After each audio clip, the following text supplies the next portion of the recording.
নমস্কার। নমস্কার। আমি সুচন্দ্রা পজিটিভ বার্তার বিকাশ টক শো এর অনুষ্ঠানে উপস্থিত হয়েছি। আমরা এই বিকাশ টক শো এর অনুষ্ঠানগুলি করছি সমাজের বিভিন্ন স্তরের বিভিন্ন মানুষের সাথে কথাবার্তার মধ্য দিয়ে। তাদের কাছ থেকে আমরা তাদের জীবনের যে পজিটিভ ভাইবস তা সংগ্রহ করছি, তাদের গল্প শুনছি এবং সেই গল্প আপনাদের কাছে পৌঁছে দিচ্ছি, যাতে করে আপনাদের মধ্যে তৈরি হয় সদর্থক মানসিকতা। এই মুহূর্তে সমাজ একদম নেগেটিভিটির মধ্য দিয়ে যাচ্ছি, কারণ ডিপ্রেশন এই সময় মহামারীর আকার নিয়েছে। তাই আমাদের এই ক্ষুদ্র প্রচেষ্টা যাতে পজিটিভিটি নিয়ে একটি শিশু বড় হয় এবং সুন্দর পৃথিবী দেখে, তার চোখে যেন মনে হয় আমি মানুষ হয়ে জন্মাতে পেরেছি, তাই আমার জীবনটা সার্থক। এই পজিটিভিটিকে সঙ্গে নিয়েই আমরা এগিয়ে যাব মনের জোরে। আমাদের সঙ্গে আজ পজিটিভ বার্তার অনুষ্ঠানে রয়েছেন প্রকাশচন্দ্র বাগচি মহাশয়। উনার সাথে কথোপকথনের মধ্যে দিয়ে জানব কিভাবে উনি উনার দীর্ঘ যে কর্মজীবন অতিবাহিত করেছেন এবং একজন সফল অভিভাবক, যার সন্তান শান্তিনিকেতন মেডিকেল কলেজের একজন কৃতি ছাত্রী, এবং উনার যে গল্প আমরা শুনবো সেই গল্পের মধ্য দিয়েই আজকের আমাদের পজিটিভ বার্তার যাত্রা শুরু হবে। পজিটিভ বার্তার একটি অন্যতম প্রজেক্ট কল টু অ্যাকশন। এই কল টু অ্যাকশন প্রজেক্টে আপনারা যে কোনো ব্যক্তি অংশগ্রহণ করতে পারেন এবং এই বিকাশ টক শো এর অনুষ্ঠানে আপনারা যে কোনো মানুষ অংশগ্রহণ করতে পারেন। আমাদের এই সদর্থক বার্তা পৌঁছে দেওয়ার যে উদ্যোগ, তাতে আপনারাও সামিল হতে পারেন। সামিল হওয়ার জন্য আমরা প্রত্যেককে শান্তিনিকেতন মেডিকেল কলেজ এবং হসপিটালে জানাচ্ছি সাদর আমন্ত্রণ। আপনারা আমাদের সঙ্গে যোগাযোগ করুন, আপনার জীবনের গল্প আমাদের শোনান। তা হয়তো হয়ে উঠতে পারে অন্যদের জন্য অনুপ্রেরণা। প্রকাশবাবুর কাছে আমি প্রথম যে প্রশ্নে রাখবো, তাহলে স্যার, আপনার যে ছোটবেলার কাহিনী সেটা কেমন ছিল, বা কোথায় আপনি জন্মালেন, কিভাবে আপনি বড় হয়ে উঠলেন, সেই কথা যদি আপনি আমাদের বলেন। আচ্ছা, ছোটবেলার আরো 5টা শিশুর মতন আমিও বড় হয়েছি, কিন্তু আমার জীবনযাত্রা ছিল খুবই খুবই কষ্টকর। কারণ আমি আমার 4 বছর বয়সে আমার বাবাকে হারিয়েছি, তার 2 বছর পরে আমার মাকে হারিয়েছি।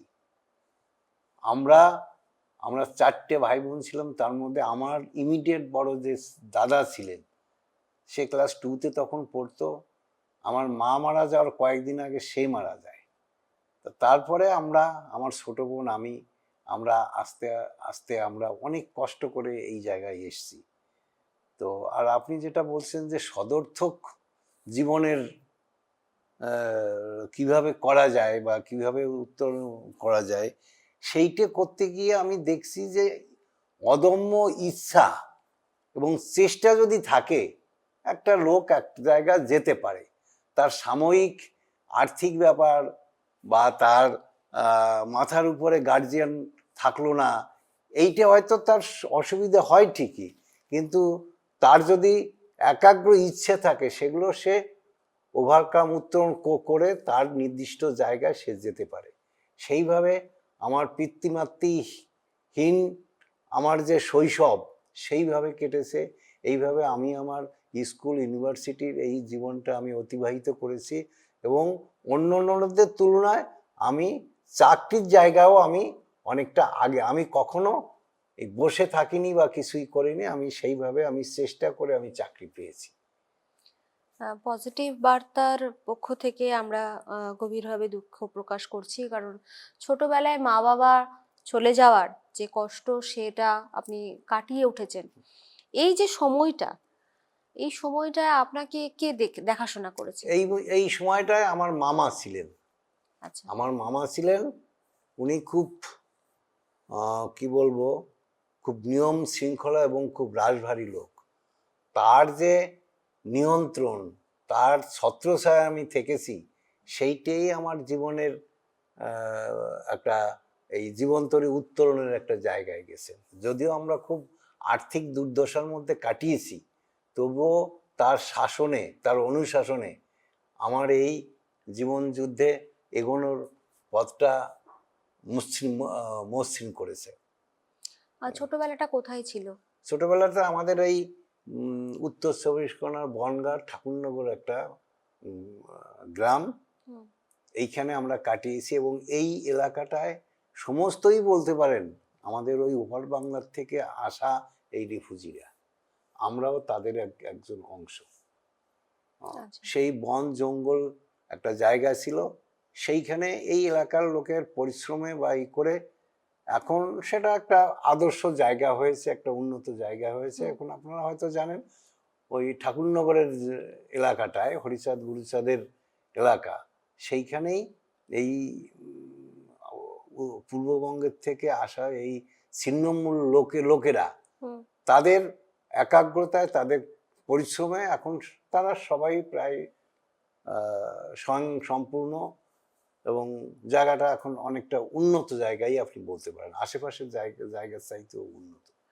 ওখান থেকেই আপনার স্কুল এবং কলেজ হ্যাঁ জীবন হ্যাঁ, স্কুল কলেজ ইউনিভার্সিটি সব ওখান ওখান থেকেই। থেকেই। আপনার বিষয় কি ছিল ইউনিভার্সিটিতে? ইউনিভার্সিটিতে আমি আর্টস গ্রাজুয়েট ছিলাম, এবং আমি ইউনিভার্সিটিতে হিস্ট্রিতে আমি পড়তাম ক্যালকাটা ইউনিভার্সিটিতে। আচ্ছা। তারপর ইউনিভার্সিটি পাশ করার পর একটা সময় তো চাকরির তাগিদে সবাইকেই হ্যাঁ হ্যাঁ, জায়গা ত্যাগ করতে হয়। সেই সময় আপনি কিভাবে এগোলেন? এইখানে আমি ইউনিভার্সিটিতে পড়ার সময়ই আমার আর একটা চাকরি হয়, সেটা এজি বেঙ্গলে একটা চাকরি হয়। তারপরে আমি ওই চাকরিটা আমি বছর 2-3 করার পরে আমি এই West Bengal audit and account service পরীক্ষা দিয়ে এইখানে আসি। সেটা হচ্ছে যেমন ডব্লিউবিসিএস একটা ক্যাডার আছে, সেই রকমই West Bengal audit and account service WBANS আর একটা ক্যাডার আছে। এই অডিট অ্যান্ড অ্যাকাউন্ট সার্ভিসের এই যে অফিসাররা ছিল, আমি যখন জয়েন করি তখন আমাদের 400-র মতন অফিসার ছিলেন। এবং এতে পশ্চিমবঙ্গ সরকারের যেখানে আয় ব্যয় আর্থিক দিকগুলো দেখার জন্য এই আমাদের এই ক্যাডারটার সৃষ্টি হয়েছে, আমাদের এই সার্ভিসটার সৃষ্টি হয়েছে। এবং এটা এখন এই সার্ভিসের আন্ডারে প্রায় 1400 অফিসার আসে। 1400 অফিসারের কম বেশি রয়েছেন। এবং এদের আমাদের প্রত্যেকটা ডিপার্টমেন্টে এখন আমাদের অফিসাররা আসেন। এবং আগে যেমন ধরুন শিক্ষা ডিপার্টমেন্ট হোক, এডুকেশন ডিপার্টমেন্ট হোক, ফরেস্ট ডিপার্টমেন্ট হোক, কোনো একটা আর্থিক ব্যাপার হলে ফিনান্স ডিপার্টমেন্টে পাঠাতে হতো। এখন ওই প্রত্যেকটা ডিপার্টমেন্টে এখন আমাদের একটা ফিনান্সিয়াল অ্যাডভাইজার আছে আমাদের এই অফিসারদের মধ্য থেকে, এবং সে সই করলে ওই ফাইল আর এখন আর ফিনান্স ডিপার্টমেন্টের যাওয়ার প্রয়োজন হয় না, তাতেই তার হয়ে যায়। সেই আর্থিক যে অনুমোদনটা তারাই দিতে পারে। আর আমাদের বিভিন্ন ডিপার্টমেন্টে, সব ডিপার্টমেন্টেই আমাদের অফিসাররা আছে। যেমন ধরুন মিউনিসিপ্যাল অ্যাফেয়ার্সে আছে, সমস্ত এই মিউনিসিপ্যালিটিতে ফিনান্স অফিসার আছেন।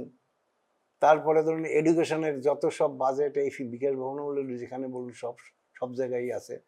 আবার এই মেডিকেল কলেজগুলোতে, সমস্ত মেডিকেল কলেজে আমাদের অ্যাকাউন্টস অফিসাররা আছেন, যেগুলো ধরুন আপনার গভর্নমেন্ট মেডিকেল প্রত্যেকটা জায়গায় আছে, জেলা পরিষদে আছে, এবং মিউনিসিপ্যালিটি তো আছেই। সমস্ত বিভাগে আমাদের অডিট অ্যান্ড অ্যাকাউন্ট সার্ভিসের অফিসাররা আছেন, এবং আর্থিক দিকটা তারাই নিয়ন্ত্রণ করেন। এই যে ছোটবেলাটা একটা খুবই বড় চ্যালেঞ্জ আপনি ফেস করেছিলেন, চাকরির ক্ষেত্রটাও আর্টস নিয়ে পড়াশোনা করার পর আপনাকে যেতে হয়েছিল ফাইন্যান্স একটা ডিপার্টমেন্টের হ্যাঁ মতন একটা ডিপার্টমেন্টের গুরুদায়িত্ব আপনি সামলেছেন। তারপর পুরো জীবনটাই হ্যাঁ। কোথাও না কোথাও একটা বড় সংঘর্ষের মধ্যে দিয়ে আপনি কাটিয়েছেন। সেই যে যে জার্নিটা আপনার আপনার শৈশবকাল, আপনার চাকরি জীবন, এটা নিয়ে সাম্যকভাবে যদি কিছু বলেন। এখন আমি ইউনিভার্সিটিতে পড়ার সময় আমি একটা চাকরি পাই, মানে এজি বেঙ্গলের মাধ্যমে, বেঙ্গলের চাকরি। তারপরে একটু আগেই বলেছি এই চাকরিতে আমি আসি। এখন প্রত্যেকটা জায়গায় তার যোগ্যতা বিকশিত করার একটা জায়গা, আবার সেখানে অনেক বাধা বিপত্তি থাকে। সমস্ত জায়গায় থাকে। সেগুলো বাধা বিপত্তিগুলো কাটিয়ে সেগুলো আমার জায়গায় কোথাও আমার কোনো অসুবিধা হয়নি। সাময়িকভাবে আমি অনেক সমস্যার, অনেক প্রতিকূলতা, অনেক চ্যালেঞ্জ বলবো কিনা ওইরকম একটা জায়গায় পড়েছি, কিন্তু আফটার অল আমি সেই সব বাধা বিপত্তি অতিক্রম করে আমার জায়গায় আমি পৌঁছাতে পেরেছি। আমি সেই স্বচ্ছতা রক্ষা করতে পেরেছি। সেটা কি মানে কোনো জায়গা থেকে কি কখনো সময়ের উপর কিছু ছেড়ে দিতেন, নাকি নিজের ধৈর্য, নিজের মনোবল, নিজের উপর বিশ্বাস, এটাকে আপনি হাতিয়ার করেছিলেন? সেই সময় আপনি যেটা বলেছেন, সেই পরিস্থিতির উপরে নির্ভর করে কি সব ছেড়ে দিয়েছি কিনা, আমার দায়িত্ব আমি করেছি। এবং সমস্ত জায়গায় যে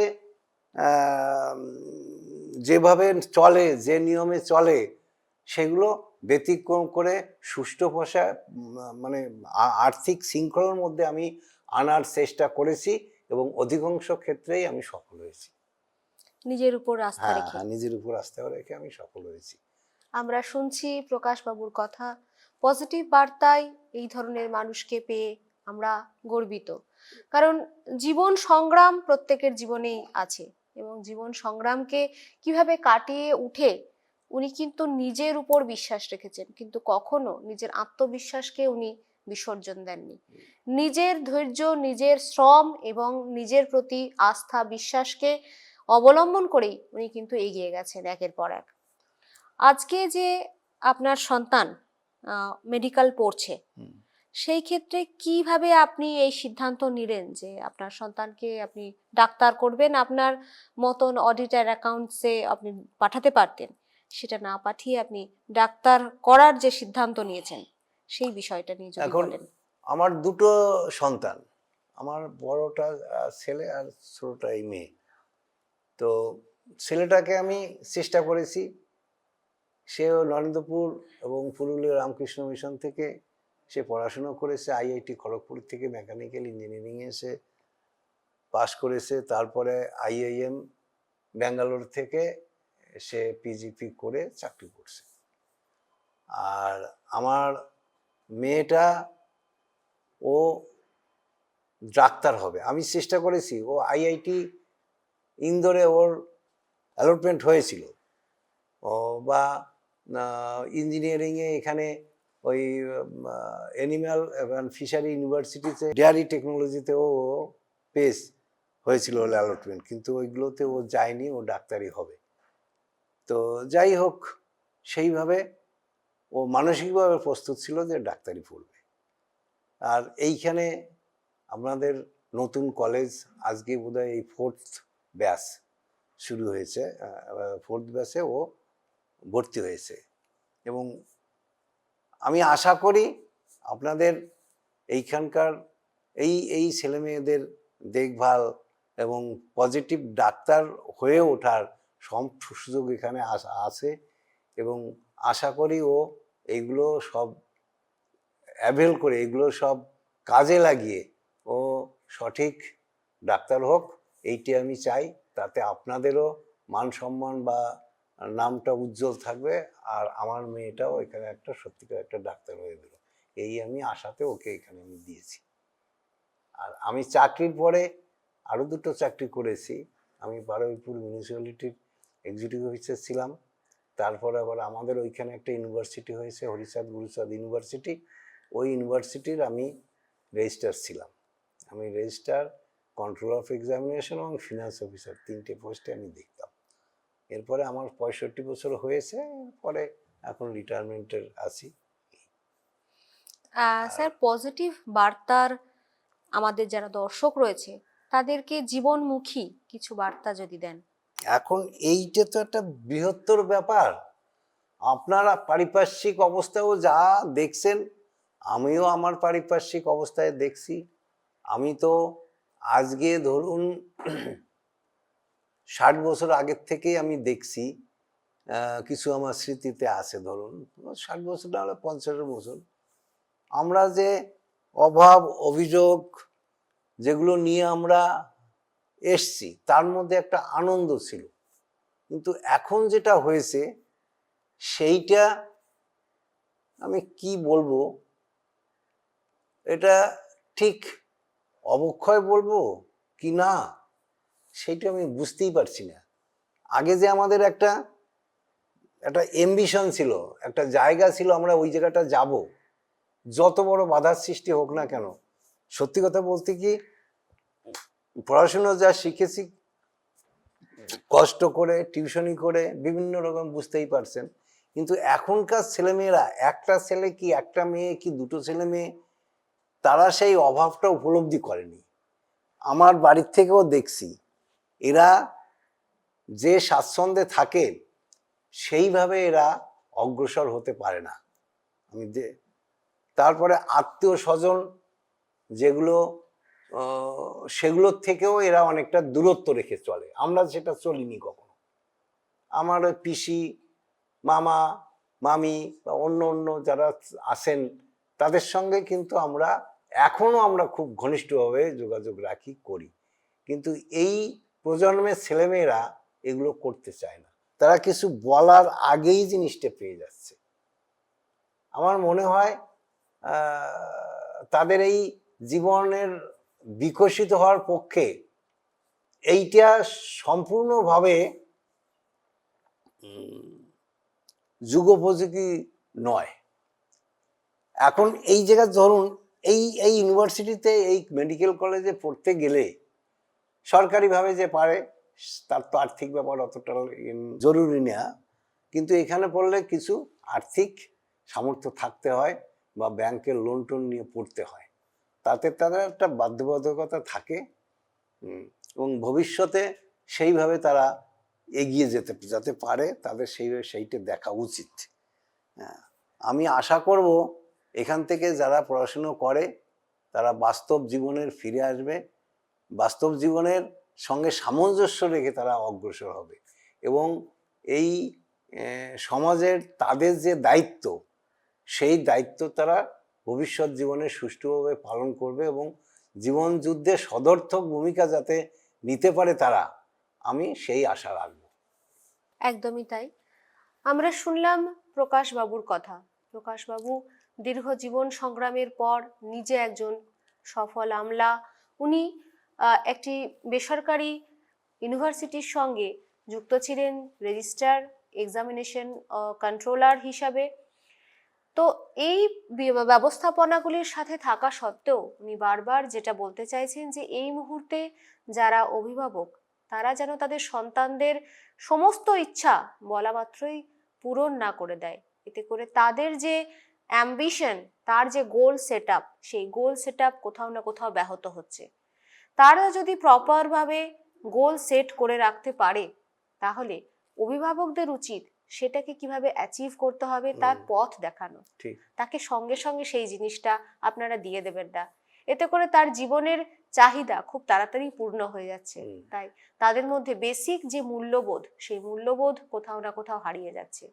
আপনারা আমাদের সঙ্গে থাকুন। আমরা নিত্য নতুন দিনে মানুষদের সঙ্গে পরিচয় করাচ্ছি এবং তাদের জীবনের কথা শুনছি, তাদের বড় হয়ে ওঠার গল্প আপনাদের শোনাচ্ছি। আপনাদের সাপোর্টে আজ আমরা সিটি কেবলের মধ্য দিয়ে আপনাদের ঘরে ঘরে টিভির পর্দায় পৌঁছেছি। 352 নম্বর যে চ্যানেল আছে, সেই চ্যানেলে আপনারা টিভির পর্দায় চোখ রাখুন আর আমাদের সঙ্গে থাকুন। ততদিন পর্যন্ত ভালো থাকবেন সকলে। নমস্কার। নমস্কার।